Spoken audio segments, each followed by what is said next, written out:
in IT or cyber, we always talk about vulnerabilities and then threats and how do we patch these vulnerabilities, and there isn't much patching for humans, right? But there actually is. Mindfulness is a patch, right? It's a patch to teach people, okay, well, if somebody is trying to scam you over the phone, if somebody calls you pretending to be from the bank, if you see a deep fake of a politician or someone, don't react to it, because that's what they want. They want you to react to your emotions. They want you to share this misinformation. They want you to hand over your one-time password. They want you to click on it. So this concept of really slowing down and not reacting, or this non-reactivity of being mindful about what you're feeling, is like a real sort of defense mechanism.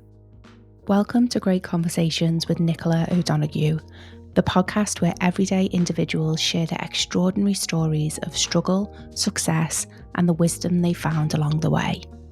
In this episode, I had the pleasure of sitting down with Anna Collard, the SVP of Content Strategy at KnowBe4 Africa, the Cybersecurity Woman of the Year for 2023, and a mum of two.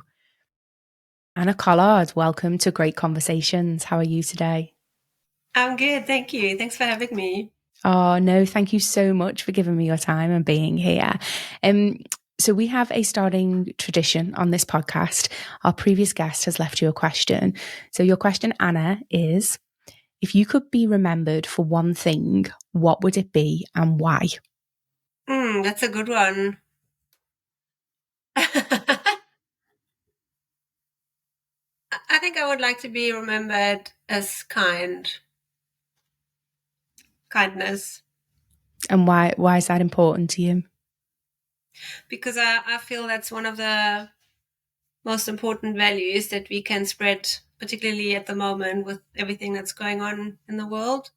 It's sometimes underrated in business, or especially as a woman leader. Sometimes we perceive kindness as being soft or weak, but it's not. It's actually a real power, and you can achieve a lot with kindness. How has it shown up in your life, and how has that been a superpower for you? Because I agree with you. I think it's such an underrated value and something that's often overlooked. So to give you an example, where it really made a massive impact on my life is that, so I had my own business called Popcorn Training, which was like a small little content publisher in the security awareness space in South Africa. And we were quite successful in South Africa, and we had a couple of international accounts, and we managed to get onto an analyst report called Gartner. So in the IT industry, if you're a vendor, you really want to be on what they call the Gartner Magic Quadrant. And we managed to get onto this report, which was like one of my biggest sales jobs in the world to get on there. But anyway, so we were on there for 3 years or so. And then the analyst from that company, so the Gartner analyst, he moved away from from Gartner to one of our competitors. And they sent out a letter saying, that this is happening. And obviously, like these analysts have complete insight into everything. Like you have to share all your numbers. You basically have to share your dirty laundry, everything with them so that they can evaluate. And the fact that this analyst then moves to one of the competitors obviously means that they have so much insight into everybody else. And it could be quite threatening for companies. So apparently some of the other companies on that list threatened to sue him and didn't react really favorably. But I've known him, or I've come to know him over the process of those 3 years. And, I just said to him, and this is where the being kind just comes into play. I think I said to him, look, Perry, thanks so much for your support. And, obviously I trust you and I hold you in high integrity, or something like to that effect. And then he actually called me and said, and I really appreciate you being so cool about this and being kind. And I really want to continue working with you in some way. And I'm like, yeah, let's see what happens, right? And then a couple of months later, he called me again. And he said, Anna, I'm serious. We do actually want to work with you. And then in the same call, he actually then introduced somebody else, and they sort of dropped the bomb in terms of, they want to acquire us. And that, as a small South African company being acquired by an American company, is a big deal. And that basically led to, I'm still part of, so KnowBe4 then acquired us in 2018. I'm still part of the KnowBe4 group, which I guess, was definitely the right decision to make. It has catapulted us onto like the global stage. It has helped me to get a much bigger, more global profile. And it all comes back to the fact that I wasn't an asshole, right? So I think this is a good example of where just being kind or being nice is actually, it can come back and help you, So And in that situation, how did you access kindness? Because as you say, obviously there's lots of fear and uncertainty that's also present there. And as you say, some people reacted and gave in to that fear. But you didn't. You were able to sort of overcome that, or at least hold it lightly and not get sucked into it. So how did you manage in that situation to be kind and to show up in the way that you did? I think I really liked Perry. I thoroughly, I genuinely trusted him that he wouldn't abuse the information that he had access to. And it wasn't actually a difficult thing. There's obviously the initial thought of, oh, okay.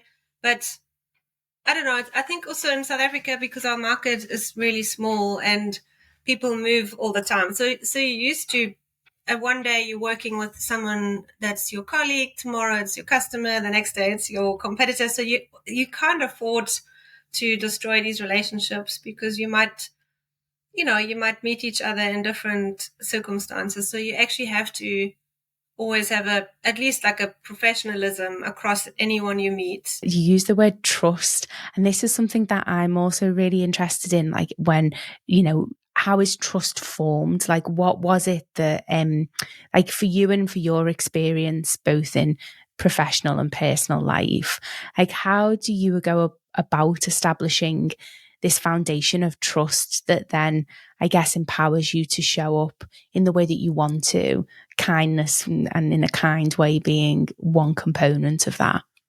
That's actually also really interesting, because in fact, in my work, we talk a lot about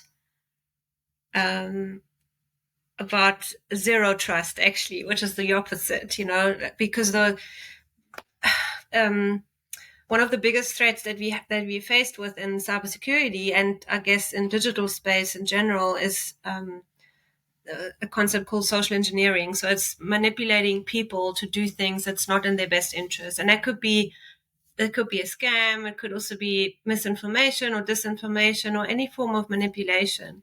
And one of the principles that we have in cybersecurity is called zero trust. So you just verify everything. And if you apply that to a human behavior, then if we, if we apply like a zero trust mindset, it means being mindful, like using mindfulness before reacting, or sort of non-reactivity. So if you, let's say, for example, you get exposed to emotionally triggering content, instead of reacting to that, you just take a breather and then you try and apply your critical thinking before you just react. And maybe coming back to your original question, I think the same can also apply in our social relationships, is that sometimes we may naturally overtrust someone because we just, we feel emotionally drawn to them, or they're attractive, or whatever it is. And that can actually be quite dangerous, because sometimes that could be abused. So I think the mindfulness concept is so important, to always kind of listen to your emotions, listen to what your intuition says, and we listen to what our emotions are sending us in terms of messages, rather than reacting to them. We observe them, and then we make sort of a more cognitive or more a critical choice of, okay, can this person be trusted? Can the situation be trusted? Then it's a much more rational, and actually then you have a deeper sense of trust at the end of the day, right? Because you didn't just react emotions which can be manipulated. I love what you're saying, because also for me, like by bringing mindfulness into the trust equation, for me, the starting place is trust of yourself. Because oftentimes I think when you ask about trust and you start to look at trust, it's what does the other person do in order to then, make you trust them. And I love what you're saying, because you've sort of flipped that for me, because actually it's starting with you. How do I feel? Trusting yourself, trusting your intuition, trusting your ability not to react, and to then assess the situation. And that forms the building blocks of trust, is what I'm hearing you say. Exactly. And I think also what you mentioned just now about, listening to your own, like trusting your own emotions. Sometimes, particularly in more toxic relationships, what happens is that we tend to suppress what we're feeling, and then, to please the other person, or you get sort of, let's say you have a narcissistic partner or boss or whatever, they can sometimes really undermine your own, well, your not just your self-worth, but your boundaries and the emotions that you have. And it's really important to come back to that, ground yourself, and then, be conscious of what you're feeling, and allowing that to be there, and observing it without overreacting to it again. So it's easier said than done. And it is, and I think if you've got awareness and you've got the tools, then it's not. It's easier said than done, because of how we've been educated, because how we operate as a world. It's not really actively encouraged, is it? Because what you're talking to as well, and you referenced it right at the beginning about kindness and it being, underrated in terms of a value and an attribution. It's the same around being connected to yourself, around mindfulness, which is, it's getting a better rep now, but it used to be, the purview of hippies and, sort of dismissed. And so I would obviously love to know more about you, Anna. How did you end up here? What's your journey to this place been like? Yeah, so obviously a big part thanks to Perry, that the story that I already told, but maybe I start from the beginning. So I didn't study cybersecurity. That wasn't really a thing back then. I didn't even study IT or computer sciences. I did like a sort of a BA equivalent of international economics, because I'm from Munich originally. I had the opportunity to work as a student at Siemens because they paid better than waitressing, right? So I just worked there for 20 hours a week, and they offered me the opportunity back then to write my thesis in information security. That's what it was called back then. And I just thought, this sounds cool. Through this piece of work, I then got a job in an internet service provider where they were looking for an engineer. And I'm like, well, I'm not an engineer, but here's my paper. And then they plugged me in between engineering and the business, sort of as a product manager or interpreter between the two. And I literally got thrown into the deep end, and learned how to swim like while on the job. I had lots of imposter syndrome, especially as a young woman. I was like the only girl in our team, and I felt I didn't, I felt I had to like study so much more and do every year. I did like a certificate just to sort of feel I'm like, on the same level as my engineering colleagues. And I ended up working this was a South African company. Ended up working for them for quite a few years, both in South Africa as well as in Europe. And then I got married in 2011, and on honeymoon I started drawing, because actually I always wanted to study art, and my dad was like, there's no money in it. So, but at honeymoon, I started drawing these cartoon character stories of Rubin, your data, who works for money laundering, and they sort of in a fun way, in these cartoons, did like all sorts of bad things, and like through these story-based techniques, we could then teach people how, I don't know, like what cybersecurity was. And I just did it as a fun thing at the beach, but I took it back with me to show it to one of our customers, which was like really big insurance company in South Africa, and they loved it. And they said, Anna, you should totally do this. And I was looking for animators, so we animated it, and then I had to build a learning management system. And that's sort of how this little idea on the beach became a product. And then 2 years later, it became a proper company. It sounds as if there's this, and not to underplay this, like stumbling into where you are, but actually really driven by, you mentioned a passion for art and something that you'd wanted to do but then didn't pursue. So how wonderful is it? I love those times when, you know, our purpose or our soul sort of leads us to an area without us really being conscious of it. And it sounds like that's a part of your story. I would love to go back a little bit further though. So you grew up in Munich. Like, what was it like growing up in? So did you grow up in Munich? Is that where you were born and raised? Yeah, so I actually grew up in the south of Munich in like a little village. And my mom died when I was very young. So I had, so my dad he's an engineer, so he's very technical. But my brother and I mean, he was 4, I was 6 when my mother died. So that wasn't, you know, that was obviously quite it was terrible. And, yeah, and we sort of, you know, my dad obviously being like a role model, but also he ran his own business. So he wasn't able to be around that much. And I ended up in boarding school. I went to boarding school for a few years. I think for me, ending up in boarding school was actually a really good thing. And as you look back on you know, Anna at that age and then where you are now, like what's the same? What's like in terms of you and who you are and how you lived your life? You know, how would you describe yourself back then and that you've brought in that's still alive now? I think that sense of independence and also maybe trust. I came here to South Africa by myself, to Johannesburg when I was 22, all by myself, you know, and making my own living and, you know, buying my own car. That wasn't a great car, but I mean, the exhaust pipe would always fall down. And we went on these road trips with my girlfriends, and it's quite funny how I just thought that was normal, you know, but I guess that maybe it's not. Like some people are not as adventure seeking or independent, but I guess that's something that I've always been. And I always felt that deep down I can trust on things being okay. Somehow I've always had this core belief that even if things don't go well, I'll somehow fight myself out of it. And I think that's a strength.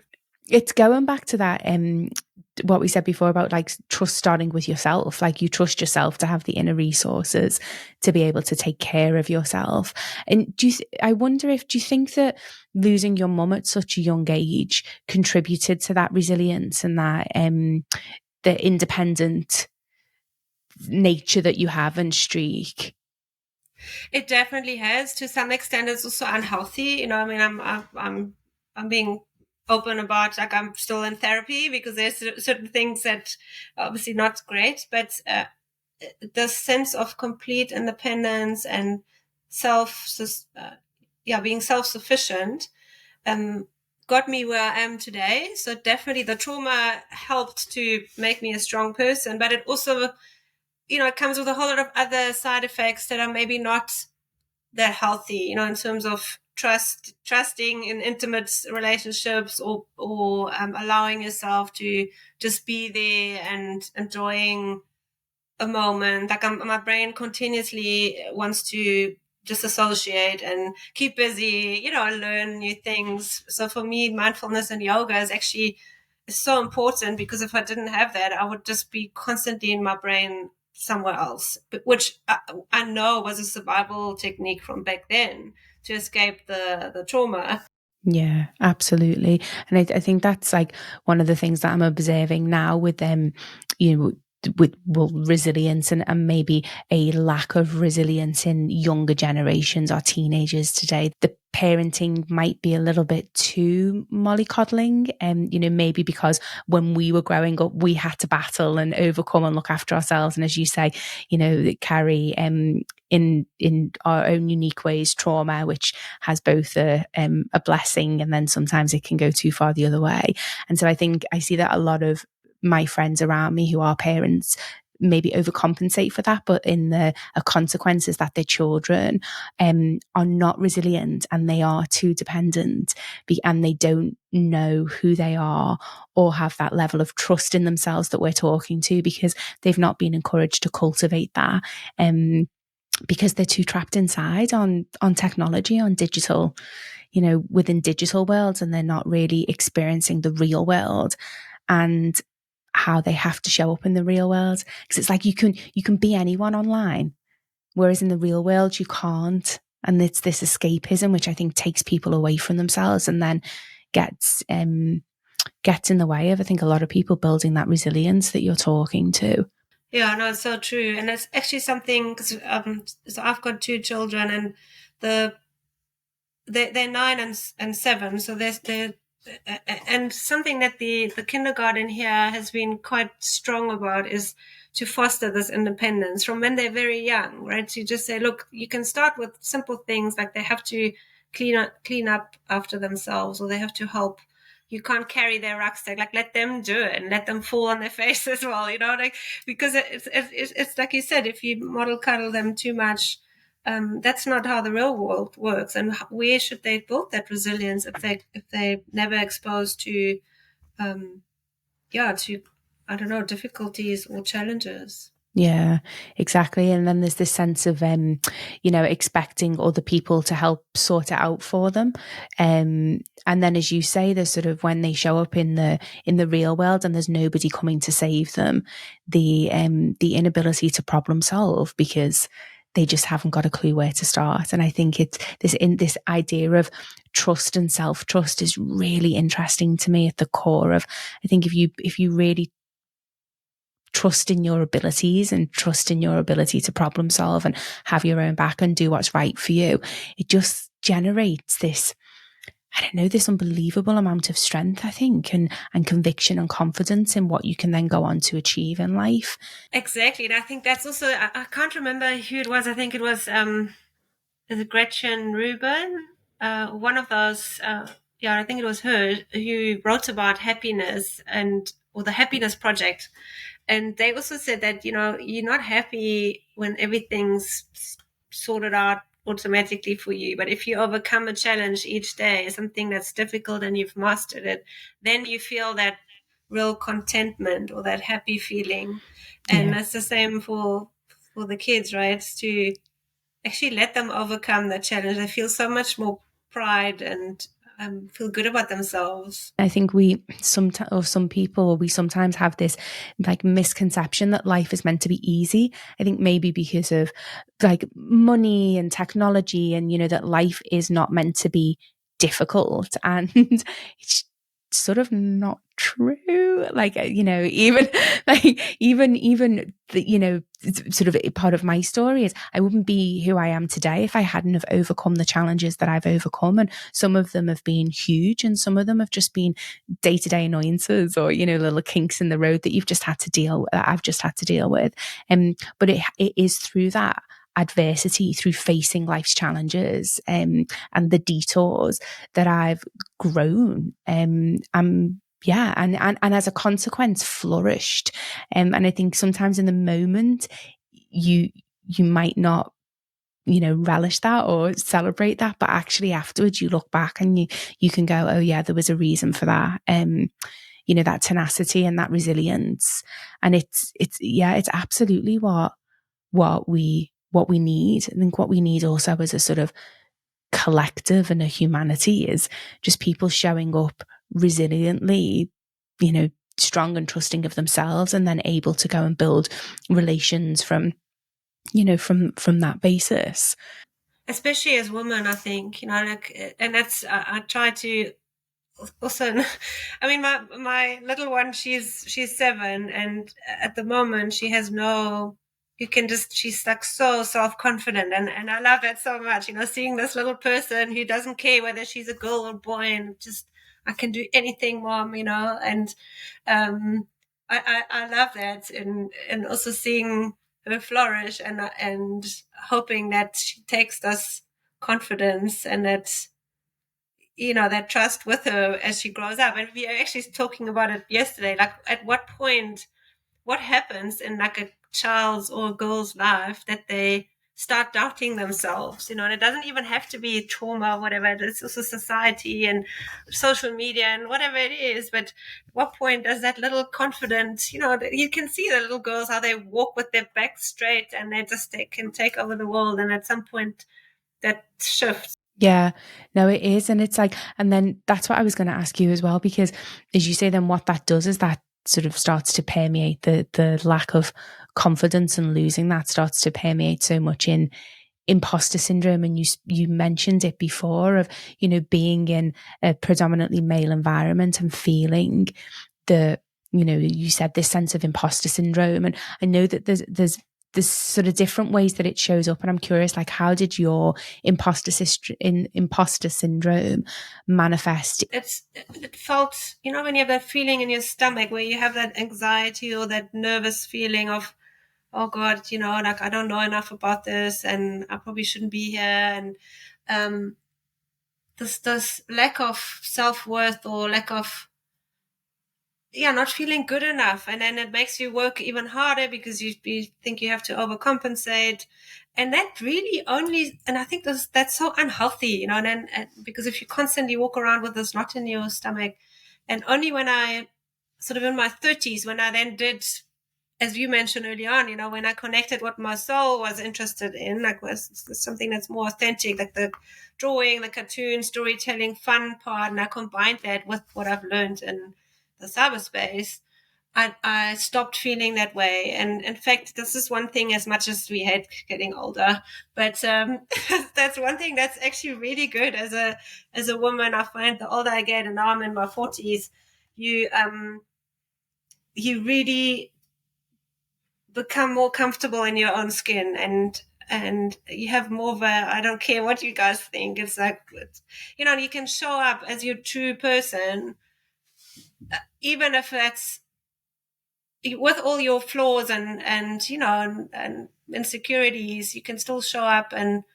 not feel that anxiety. Well, I don't feel it that much anymore at all, actually. Honestly, Anna, everything that you're sharing is you could also be sharing my journey and my story. So it is like it, and it's so true, and it's so empowering. Like exactly the same. Like my imposter syndrome showed up in exactly the same way, feeling that I needed to be an expert and know it all. And for me, this is why I was so hard on myself. This concept of failure, not knowing, getting it wrong, it not being right first time. I was really driven by the imposter syndrome of exactly that. You need to work harder, be be smarter, know everything, don't fail, get it right first time. Otherwise, you shouldn't be here. And I burnt out massively because, as you say, it comes at a consequence. Not only did I not know myself, but it also like had a massive physical impact on my health, because you can't keep going at that level of like self-imposed pressure.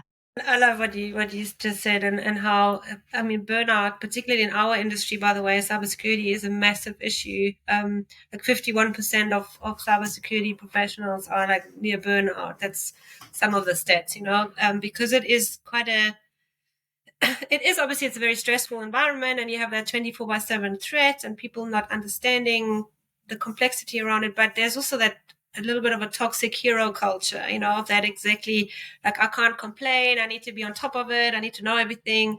And that, if you do that in a sustained chronic, or over a long period, that it's really detrimental to your health. And I find, again, like going through, I think for me, really, yoga, obviously getting older, with that comes some more, I think, just natural wisdom and more, but yoga for me was that savior, really, to not just the asana practices, but actually going down the more the philosophy side and understanding that all of us are driven by this self-worth.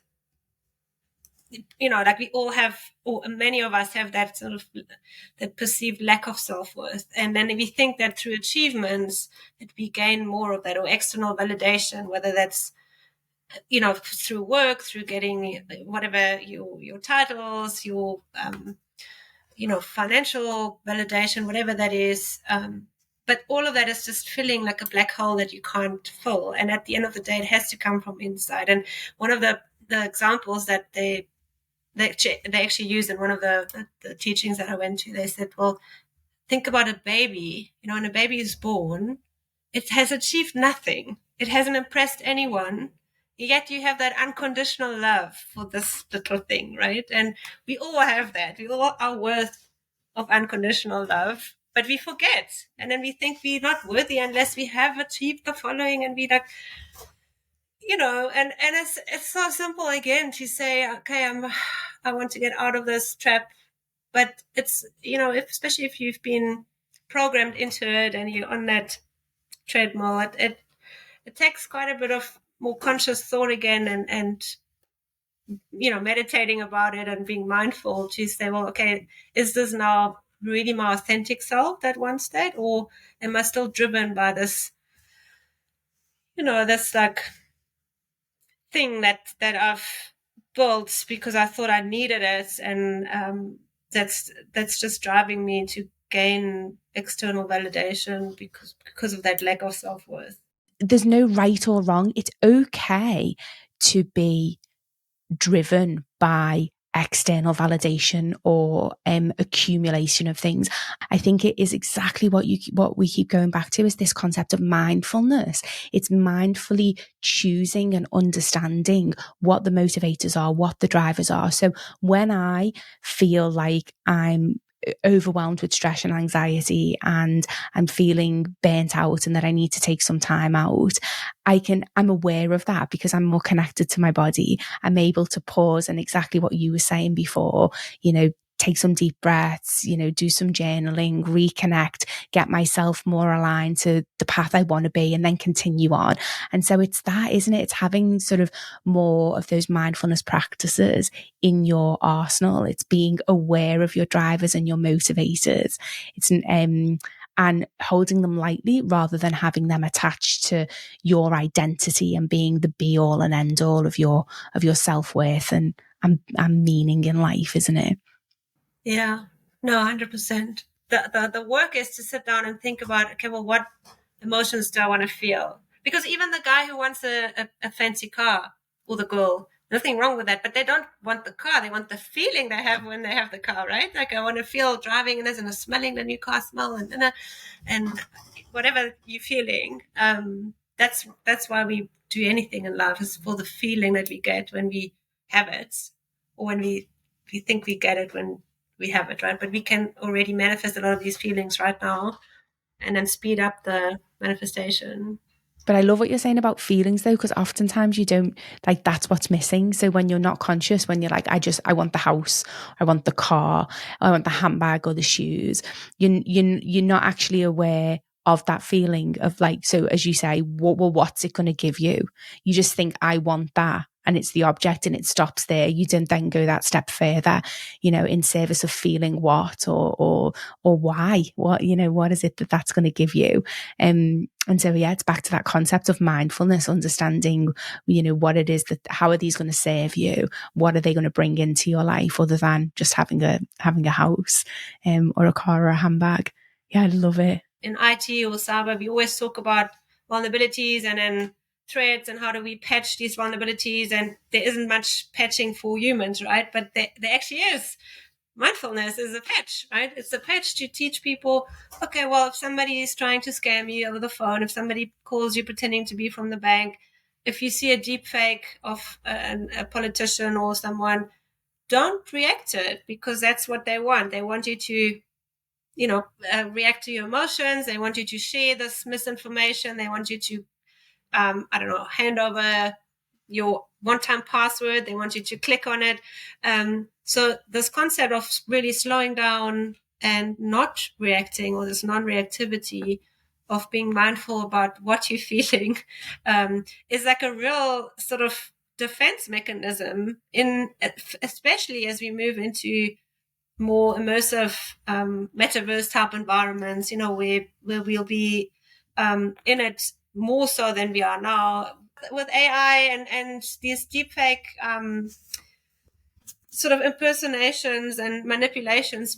Like there is no technical solution for that. The only solution is to make people to slow down and think critically and not react like they are currently reacting, like just sort of spreading it and reacting emotionally. So that's where teaching people how mindfulness as a defense mechanism can actually help you to not fall for these scams or these misinformation campaigns, etc.